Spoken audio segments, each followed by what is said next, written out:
বঙ্গবার্তায় এখন আবহাওয়ার পূর্বাভাস। পশ্চিমবঙ্গের আপনার পশ্চিমের সব জেলাগুলোতেই হিটওয়েভের সম্ভাবনা রয়েছে। সব কটা জেলা, আপনার বীরভূম, পশ্চিম বর্ধমান, পুরুলিয়া, বাঁকুড়া, ঝাড়গ্রাম, পশ্চিম মেদিনীপুর, সব কটা জেলাতে হিটওয়েভের সম্ভাবনা আছে এবং বাকি সব জেলাগুলোতে আপনার হট অ্যান্ড হিউমিড ওয়েদার থাকার সম্ভাবনা রয়েছে। এবং অবশ্যই কিছু জেলাতে আপনার বিক্ষিপ্তভাবে থান্ডারস্টর্ম উইথ লাইটনিং এবং ঝোড়ো হাওয়া থাকার সম্ভাবনা আছে 40 থেকে 50 কিলোমিটার দিকে। সেইগুলো হলো বীরভূম, মুর্শিদাবাদ, নদিয়া, উত্তর এবং দক্ষিণ 24 পরগনা এবং পূর্ব মেদিনীপুর।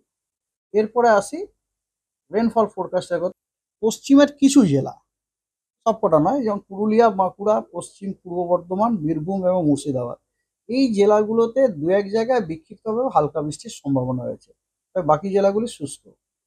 উত্তরবঙ্গেরও কেবলমাত্র একদম উত্তরে যে 5টা জেলা, ওই জেলাগুলোতে বিক্ষিপ্তভাবে দু এক জায়গায় হালকা বৃষ্টি হতে পারে, বাকি জেলাগুলো শুষ্ক। আগামীকাল পুরো দক্ষিণবঙ্গ শুষ্ক, মালদা এবং দক্ষিণ দিনাজপুরও শুষ্ক। উত্তরবঙ্গের কেবলমাত্র উত্তরের যে 5টি জেলা আছে ওই জেলাগুলিতে এবং উত্তর দিনাজপুর, এই জেলাগুলিতে আপনার কোনো জেলায় কিছু কিছু স্থানে, কোনো কোনো জেলায় বিক্ষিপ্তভাবে এক দু জায়গায় হালকা বৃষ্টির সম্ভাবনা রয়েছে।